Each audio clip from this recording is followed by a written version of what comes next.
You go to a fertility doctor, they're not asking the questions, what's your relationship like? What are your stress levels like? What's going on at work? That's not where their skill set lies. I think back to it now. Look, I was on 3 different kinds of sleeping tablets. I was on IVF medication, thyroid meds, progesterone to help support my cycle. Like, no surprise I wasn't pregnant. I was a mess. Hey friends, before we get into this episode, I am going to ask for your help. We are on a mission to hit 4,000 subscribers in the next 30 days. I've got a stat here. 97% of you aren't actually subscribed. That's crazy. So for every follow, like, share, subscribe, that all really helps us to continue to get the guests that you want. So can you please join me in becoming one of the 4K crew?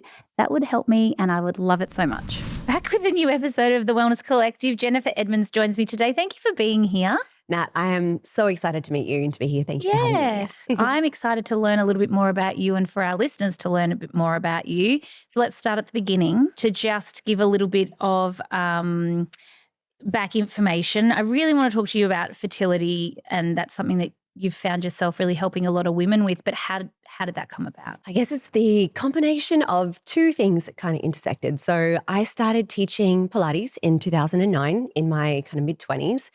And it was something that I had always loved and gave up a corporate job and just fell into it, and it became my life. One of the studios that I worked for, they specialized in pre and postnatal rehabilitation work. So I kind of fell into that side of things, and it was so beautiful watching women, grow these beautiful bellies and then to support them on their journeys of recovering after they give birth. And it just never crossed my mind that I would have trouble falling pregnant. I had just seen, woman after woman for so many years having these beautiful journeys. And I thought, well, when I'm ready, when the time comes, that's going to be my journey as well.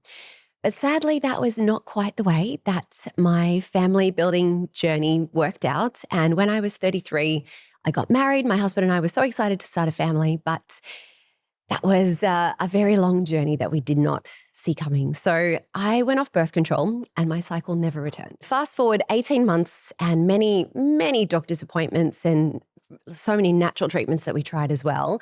I was told that basically I had been diagnosed with early menopause, and that was kind of the diagnosis that we were given. And they said, look, if you want to have a baby, you need to do IVF and you need to do it straight away. So we did, and it didn't work. And when you are left in that space where literally nothing has worked, you think IVF is this big light at the end of the tunnel where if nothing else is going to help, that will. So we were left in this state where we thought, well, maybe having a family is not really for us. So that was a pretty difficult time, but we decided to take a little bit of a break and just investigate if there was anything else that we could do. We ended up working with a wonderful naturopath and a Chinese medicine practitioner for a few months. We changed clinics and we ended up going through IVF again and got one little untested embryo. And she ended up becoming my little girl, who's nearly 7. So that was my first journey of trying to conceive. And we always wanted to have 2 kids. I'd have like 10 kids if I could, but 2 kids was our plan. We're both only children. There are some days where you think, maybe 10 would have been too many. Sorry to cut you off. I was like, yes. But they're so cute. At some points, we thought, look, we'll give it a year or so. We'll go back to IVF and we'll just get on with our lives. And the most amazing thing happened after about 12 months, after my daughter was born, my cycle returned. Just went to the bathroom one day, came out of nowhere, and I was pretty skeptical. I thought maybe this is a fluke, maybe this is some kind of postpartum bleeding, but no, came back the next month, and I thought, wow, this was the one thing that we didn't have the first time. This is going to be so easy. Sadly, the second journey was not that easy. It ended up being much longer and more difficult than the first. We were diagnosed with a whole cascade of new fertility issues. I found out I had a thyroid condition.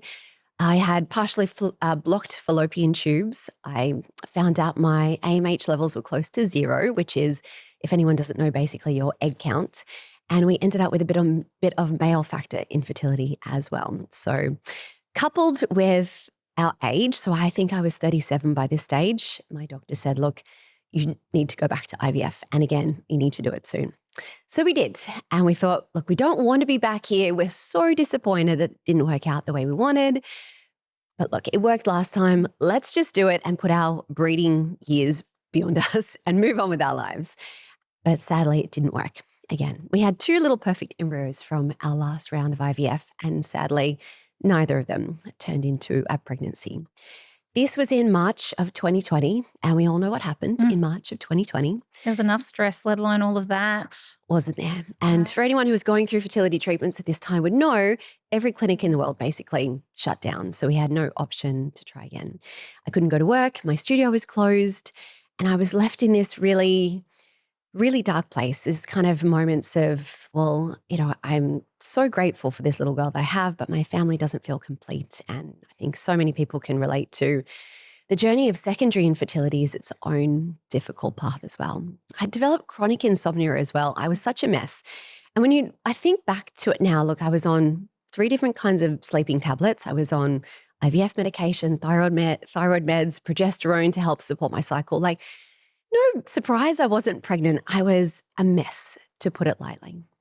And it was around this time that a girl I used to work with said to me one day, we were just chatting over the internet, and she said, look, I don't want to overstep. I don't know if you're interested, but I know this woman who teaches fertility yoga. Do you want to give it a go? Not really. No, I've just been through IVF again. Fair. What is So a bit of fair, yoga going to do? Come on, mate. Yeah, right. But I was in lockdown, and I was one of those crazy type A people that had done literally everything. The acupuncture, the fertility massage, the hypnosis, the many meditations, the reflexology, the sticky herbs that, you cook up in your kitchen. I had done everything. So I thought, what's one more thing? And without sounding too dramatic, Nat, it changed my life. Amazing. And it was the one thing that I hadn't even thought to do on this whole journey, which was slow down. Just this idea of stopping and asking my body for a change, what she needed, as opposed to what's the next thing? What's the next appointment? Who's the next doctor I can see? Let's push, let's go. Tell me what the answer is. And then little things started to change in my life. My insomnia disappeared, which was life-changing on its own. If that was what yoga was going to give me, that was right. That enough was for a me. bonus. that was more than enough at that point. Totally. I was hooked. I was like, I will keep doing it just for this. I would wake up in the morning and I would feel this sense of dread had just sort of lifted from my life. And anyone who's been through a journey of struggling to conceive will know it takes over every little part of your life from the moment you wake up in the morning. I think I was nicer to my husband. He can probably attest to that. I was more present with my daughter. And then my thyroid condition started to rebalance. I would go in to get my bloods done, and without having changed my meds, it would come back and things had improved, and I had changed nothing else in my life. And then in July that year, I fell pregnant naturally for the very first time, which blew us away. I was shocked, which is an understatement. We went to the doctor. We got the pregnancy confirmed. All of my hormone levels were rising. Things looked amazing. Sadly, we lost that baby at 8 weeks. And don't get me wrong, this was a really, really hard time. I was devastated, but there was something playing at the back of my mind that said, you did this. You did something that no doctor said was possible. I think I was given like a 5 or 10% chance of IVF working, let alone becoming pregnant on my own. And I wanted to know why. How did this little thing that didn't take much time or much money have such a huge impact on my life? So I went back and retrained as a yoga teacher. I put all the principles into my own life. And then at the end of that year, I fell pregnant again. And that little boy is now 3. Amazing. Yeah. Wow. So Well, thank you for sharing that story. What a ride that's been. it was a ride. I've got so many questions, but let's talk a little bit about what fertility yoga actually looks like before I ask some more deeper questions, because that's probably the first thing people are thinking, what the heck's fertility yoga? Fair question. And it isn't something that I made up or that anyone else has made up. It doesn't look too different to, say, when you go to a yoga studio and you can see a bunch of people doing a class. The thing that makes it different is that we match the practices to each phase of the menstrual cycle. So during menstruation, this is a time where your energy and your hormone levels are at their lowest. So it's a time to rest, come into a lot of really beautiful restorative practices where literally we lie around on pillows. It's delicious. And then as your hormone levels rise throughout the follicular and the ovulatory phases, we increase the intensity of our practices. We do a lot more of that sort of flowing style where we stand up, we come back down and repeat. And that really works with the endocrine system to get everything moving and circulating in preparation for ovulation. And then after that, we go into our luteal phase, and either two things will be happening if you're trying to conceive. You're either pregnant and your body is gearing up to do the biggest job it's ever done in its life, or your hormone levels are going to start to drop and your cycle will start again. And in both of those scenarios, we want to be able to support the body. So bring that sort of energy back down again, not completely restorative like we would during our menstrual phase, but being able to really regulate the nervous system, find that sense of calm, get everything kind of slowing and feeling sort of warm and nourishing. Do you think for you, when you started on that path, because there was no expectation around anything, I think you'll probably, am I right? I might be putting words in your mouth, but you were like, oh gosh, whatever, like I'm just here to have a good time or to take my mind off things or whatever. Do you feel like that took some of the burden somehow without actually connecting, going, I'm going to make that, because I think that the challenge is in a clinical setting. You go, okay, my TCM doctor's going to help me. My IVF doctor's going to help me. My IVF nurse is going to help me. And we give away a lot of our power in those moments where this was all you doing this. I talk about that a lot, actually, this idea of giving yourself something back that isn't, I have to fit this into my day and I have to look for the answer elsewhere and I have to check all these things off my to-do list. And you could approach yoga that way. And I think I probably did after I had my pregnancy loss. I was like, well, let's get back into it. It worked. So let's do it all again. And I could feel myself getting back into that energy of pushing and let's go. And that very masculine kind of, where is the answer?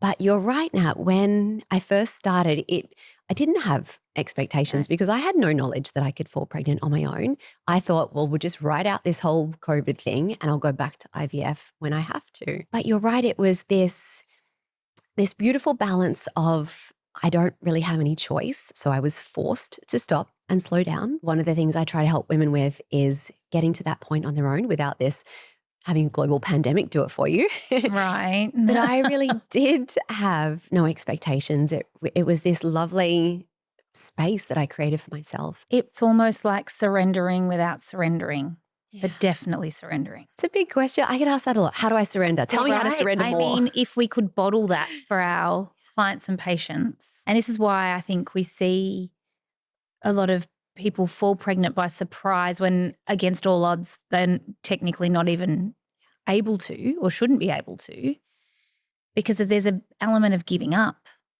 It's not actually giving up though, really. It's the surrender, which, try and tell a woman that's trying to conceive to surrender, it fairly want to punch you in the face. And that is so fair. Like really, the relax, you're just doing too much. Absolutely. This idea of surrendering isn't something that anyone can tell you how to do. You have to come to it on your own. And I can give you the tools and I can make suggestions and I can work with what is going on in your life, but you need to come to it on your own. And I think that was the thing that made the biggest difference for me. It was, like I said, the one thing I hadn't done. This idea that I could actually create such a huge amount of change within my own body and my own life. So you mentioned some of the physical changes that you could see on paper. Your thyroid results improve. Did you have Hashimoto's? Sorry, did you say that?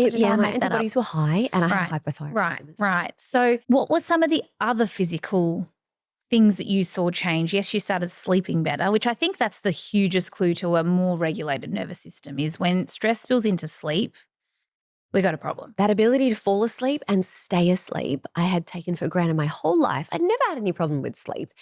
And that was the thing that really kind of drew me in. And then the thyroid thing happened and then the pregnancy. So it was a wonderful cascade. But in terms of other physical things that I noticed, because a lot of what we do in fertility yoga is so based around the menstrual cycle, I really got into this idea of cycle syncing. And when I learned about this, I was in my late 30s and that I felt so ripped off that I had spent, nearly 2.5 decades menstruating and no one had mentioned this to me.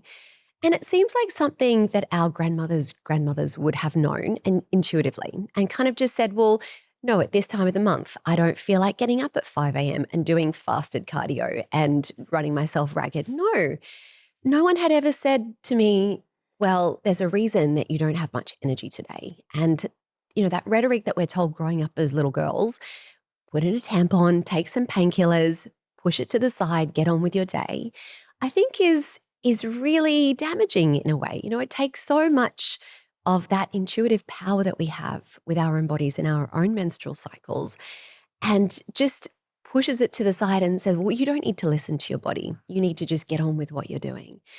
And it was coupled with this, I won't say nice time because COVID was not a nice time, but I didn't have anywhere else to be. So I really did get into this lovely groove of, wow, when I can listen to my body and know what I need at each phase of the cycle and work with that rather than pushing against it, I just feel so much better in my body. Yeah, my periods now, I'm in my early 40s. My cycle is more regular, more consistent, and I have 0 PMS. Amazing. What a gift. Amazing. COVID saved your fertility. It did. Isn't that a weird sentence? Isn't that a weird sentence? And I wonder how many other people have stories that are similar where we've hated on this phase. Like absolutely, and I'm guilty of that too. It's like horrendous for so many people. But what were all the gifts that actually did come out of it? I think it either it really made or broke a lot of people, relationships, work situations, like so many things either thrived or died. I had to take all of my clients online, which I never in a million years would think would have worked.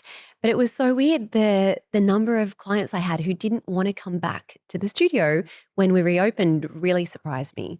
And that's when I thought that this beautiful practice that I had learned about could be something I could bring to the world online. Thanks, COVID, I guess. When you didn't have a cycle, but you started on the path with fertility yoga, did you sync your practices with the moon? I did actually. So when I didn't have a cycle, I wasn't practicing yoga. That was on my first fertility journey. Sorry, yes. I'm getting confused. No, that's okay. But someone's listening going, I don't have a cycle. Yes, what do I exactly. do? Yeah, I'm just trying to think of that person and put words in your mouth at the No, same of time. course, I get asked that a lot. And I do work with a lot of women who have PCOS and hypothalamic amenorrhea and any other menstrual reason, any other reasons they don't have a period. But I do get asked about moon cycling quite a lot. And I love yoga because of this beautiful blend of scientific stuff and the really woo-woo and the really spiritual. And moon cycling is pretty woo. So yes, I think that there's a lot of value in that because I think if you look at a lot of anecdotal evidence from many, many years ago when we didn't have artificial lights and screens blasting at us 24/7, women did tend to ovulate with the full moon and bleed with the new moon. And that was just how our cycles kind of synced up. To think that we are made up of, 70% of water or something, and the fact that the moon controls the tides of all of the oceans on the earth, I think it's a little naive to think that it doesn't have any impact on your body. There are a lot of yogic practices that we can do to help kind of kickstart that cycle again. We need a combination of energetic practices to really wake up the endocrine system and get that connection between the brain and the ovaries going. But at the same time, we need those really calming, gentle and restorative practices to help calm the nervous system and just remind your body that it is like a safe and good time to conceive as well. We're not men. We're not men. We're not little men. Truthfully, you weren't in early menopause. I absolutely was not. And like I said, I'm in my early 40s now and I'm still cycling as normal. I can't tell you how many women are diagnosed with early menopause or premature menopause, whatever we want to call it, when they're not in menopause. It's actually astounding to me. And it might look like you're in menopause on paper.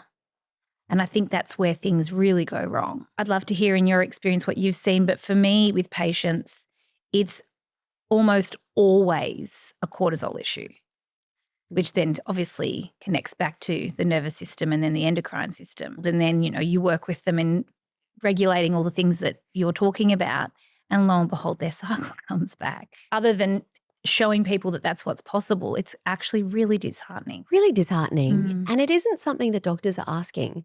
You go to a fertility doctor, they're not asking the questions, what's your relationship like? What are your stress levels like? What's going on at work? Then that's not where their skill set lies. Patients are told it doesn't matter. Oh, that's true too. They're told it doesn't matter. Go and work your 7 a.m. till 9 p.m. job and just slot in your IVF appointments and hope for the best. I see it time and time again. I'll have students come to me and they'll say something like, I used to have a really regular 28-day cycle. I'd ovulate in the middle. I would have my bleed. It would be really consistent. I didn't have any PMS. 2 years into this journey of trying to conceive, they've gone down the path of maybe assisted treatments. They're looking into bigger things like IVF. Their cycles are all over the place. They're ovulating inconsistently. Their cycles are really painful. They're getting headaches. They're bloated. They have ovulation pain. And all of this, I think, comes back to this huge increase in cortisol within the body. And we're not taught what to do with that. We are told things like, we need to relax. We need to go on a holiday. Which is more stressful. My God, go on a holiday. Well, I'll just spend $1,000 and not get pregnant in another country. Like, no. Well, it's so much is just not in the now. It's all in the future when we're looking at this. And I think the quickest way for anything to happen is to bring things into our reality right now. But those sorts of things are, well, go on your holiday and when you get back, you'll be more relaxed and we'll think about it. Or, maybe this cycle, even with IVF, it's well, we'll do a collection, but then the next cycle, we're going to test your embryo. So then be prepared for this. Like, it's never in the now. So I love to give my students tools, like actual practical tools that help you in the moment. And I look at it like going to the gym. You're not going to go to the gym today and expect to have a six-pack tomorrow. When you've been on this journey for months or years at a time, and you are so dysregulated that your sleep has been affected. You are so irritable that you have massive overreactions to everything in your life. You're finding it hard to concentrate at work. Your cycle's all over the place. You've lost all of these connections with your friends and your family members because they don't understand your path and they've moved on. You can't just go about your day as normal. You really need to start incorporating things to bring you back to a state of regulation. And that's where these beautiful tools like yoga and meditation and breath work and any other number of things, walking in nature, being able to provide that time and space for yourself, away from screens, away from emails from your boss at 6:30 in the morning. These are really practical things that we can do every day. And I think over time and with consistency, as I saw in my own body, and I see all the time with my students, they have such a huge impact. When you start to work with women, and I don't want to put numbers around things because then we get expectations that build up another type of stress. But how soon have you seen things shift for women? Maybe they're not pregnant, but maybe their cycles regulate. Or, how quickly have you seen things change? Gosh, I have some wild stories. I bet you do. As we all do in this space now. I had one student who had been through 10 rounds of IVF. She was in her late 30s. And her embryology lab was closed for cleaning for a month, which I've never heard of. So she couldn't do another round that month. So she said, look, I want to just come and work with you. I want to just do some things to get my mindset in a better place for my next cycle. She fell pregnant naturally. That blew my mind probably more than any other student I've had. Well, it's that surrender again without realizing, isn't it? It is around that 3-month mark that I really notice things starting to shift. And yes, I get a lot of students who very beautifully naturally fall pregnant, or they go through treatment again because they need to. And as we know, a lot of cases of infertility, they are medical cases that we need these treatments to help overcome. So these practices do put you in a better position to be able to have better success rates with treatments as well. But like I said, it's that 3-month mark where I think there's a lot to do with decreasing cortisol and that having a flow-on effect to your overall health, your fertility, your egg quality potentially as well. But that's sort of the stage where things can really start to get into a rhythm and you start to notice in your own body and in your own life that things have started to change. So it becomes sort of addictive. You think, well, okay, this isn't, maybe, yes, it will help me get pregnant, but I feel better about myself. I'm less miserable. I'm sleeping better. So I'm going to continue. And that's where things really start to shift. And what about helping women with the trauma of infertility? Because it's one thing physically. So many women carry the belief at that point in time that it's not going to happen. I don't know if you see this, but I hear women say, I don't believe that this is ever going to actually happen. I see it all the time. And that was my belief, 100%. And you can tell yourself all day long, you can go through your affirmations and your mantras, I'm fertile, I'm meant to be a mother, I'm fine. But unless your body actually feels these things, it's never going to happen. You had a guest recently, Dr. Sarah Jane, who talked beautifully about this bottom-up approach as opposed to this top-down approach when it comes to healing. And this top-down approach is talk therapy and psychology, where we can talk about what we've been through and intellectualize all of our experiences. And that is really important. That's a really important part of healing. But there are about 4 or 5 times more signals coming from your body to your brain than there are from your brain to your body at any one time. So to ignore all of what your body is telling you at the same time, I think you're really missing a huge, huge part of the puzzle there as well. When we think about trauma, we tend to think about people who have returned from war or those who've been through abuse or natural disasters or, these really big, big things. But trauma really is anything that was too much or too overwhelming for your nervous system within a particular experience, and your body couldn't complete its stress cycle. So it kind of gets stuck within your body. We produce all of the hormones and all of the physiological responses that go along with that stress response. We go into fight or flight or freeze. We pump out lots of cortisol, adrenaline, and there's that big cascade of things that happen within the body. The problem with trauma is that memories will trigger that stress response.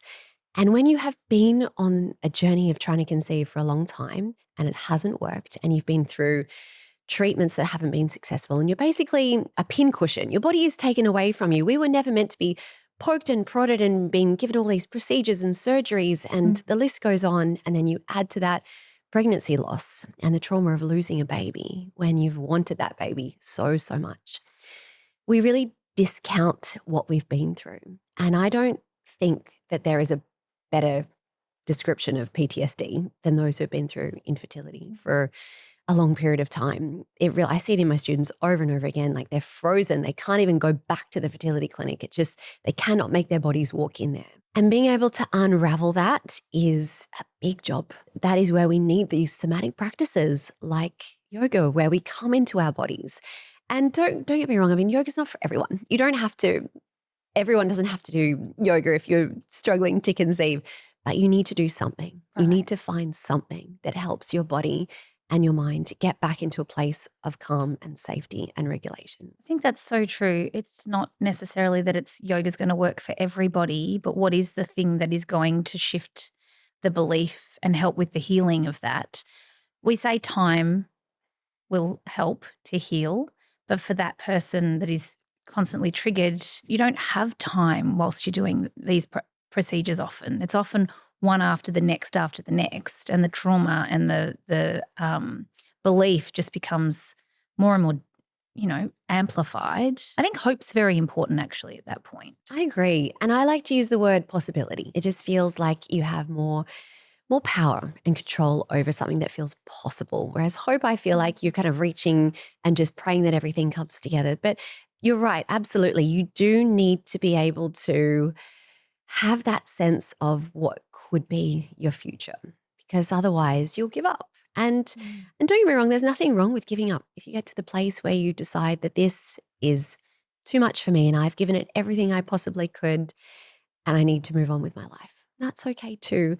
But you're still going to be holding on to the trauma of what you've been through. So we need to find a way to process that through the body as well. So much of what you do whilst you're trying to conceive is outside of you. And then we take it through our pregnancies and we take it into our births and through to new motherhood, which I 100% did with my first pregnancy. And look what happened. I developed all sorts of physiological problems. I was a mess. And I'm not saying that those things maybe would never have happened to me had I not gone through that journey the first time. But I'm pretty sure that was the catalyst. And I don't think that I would have had so much trouble falling pregnant the second time if I had figured out all of this stuff the first time around. Do you believe that the body has everything it needs to heal? Yes and no. I think that we have a lot more capacity to heal than we ever give ourselves credit for. But there are some things that we need help with. I mean, people who don't have tubes, people who don't have, their partners don't have any sperm. I mean, you need treatments to overcome those things, right? And no amount of yoga and mindset work and trauma recovery is going to help you get pregnant. But if someone had said to me, you have absolutely everything you need in order to fall pregnant on your own, I wouldn't have believed them. I would not have believed them for a second. But I did. And I had to figure that out for myself. And I'm so glad I did. Because now I get to teach other women that they can too. I really feel like when so much of what our body needs to do to be in a place of recovery and repair it knows how to do it. We need to create the right environment. To your point, if someone has had a vasectomy, for example, no amount of willing a pregnancy is going to happen. I understand where there's been some type of physical challenge or trauma or something is deformed or whatever, that's not going to result in a pregnancy. But I really do feel like we've forgotten that our bodies actually innately know what to do. In knowing what you know now and looking back where you were diagnosed with premature menopause or early menopause, I mean, it wasn't even actually true. Like, you've created a different environment and your body's responded to the environment. I mean, it's challenging also for the person going, how many things do I need to do to get the result? But also to that other point, it's not necessarily this is what worked for you because it took your mind somewhere else. The thing that you touched on that really made the biggest difference for me overall was not the what else do I have to do, but the what can I take away? And I couldn't go to all my crazy appointments during COVID. I couldn't do my fertility massage or my reflexology or go to my hypnosis or go to my, sound healing sessions. And there's nothing wrong with any of that stuff. But I was doing all of them every single week. I was taking 19 different supplements at one stage, doing all the herbs, doing the acupuncture. And sure, all of these things were great, but I was approaching them from the energy of these will help me get pregnant. I am doing these things to get me pregnant. I'm not doing any of them because they feel good or because I want to. But all the while underlying still being very dysregulated. Absolutely. When people say to me, well, how do I stop doing all these things? I have to take my supplements. But everyone says acupuncture is so wonderful for fertility. Yes, it is. And no, you shouldn't stop taking all of your supplements. No, but are you doing all of these things because you're told that you have to, or are you doing them because they make you feel good? And how could we approach it in a way that felt better? So for me, when all of the world started to reopen during COVID, I went back to my acupuncturist once a week as opposed to 3 times a week because I loved acupuncture. It made me feel really good. But getting there 3 times a week in traffic and got to race and pick up my daughter afterwards, and it was all very stressful. That was not helping me. So I really scaled that back. I worked with my naturopath to say, look, I can't keep doing this. I'm rattling around taking so many pills every day. What are the bare essentials that I need? And coming at it from this place of, well, if I go and do this today, it's going to make me feel really good. And that's the only reason I'm doing it, as opposed to I have to do it, otherwise I won't get pregnant this month.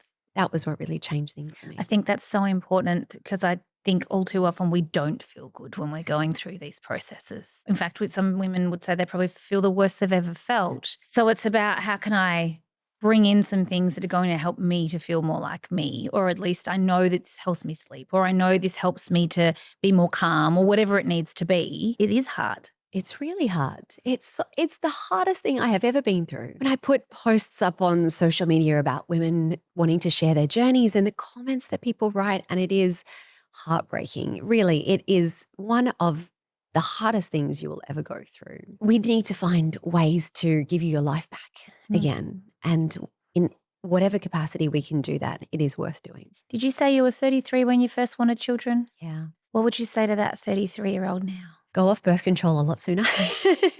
I would say that you really did have the answers, but no one was going to tell you that. You're going to have to figure it out for yourself.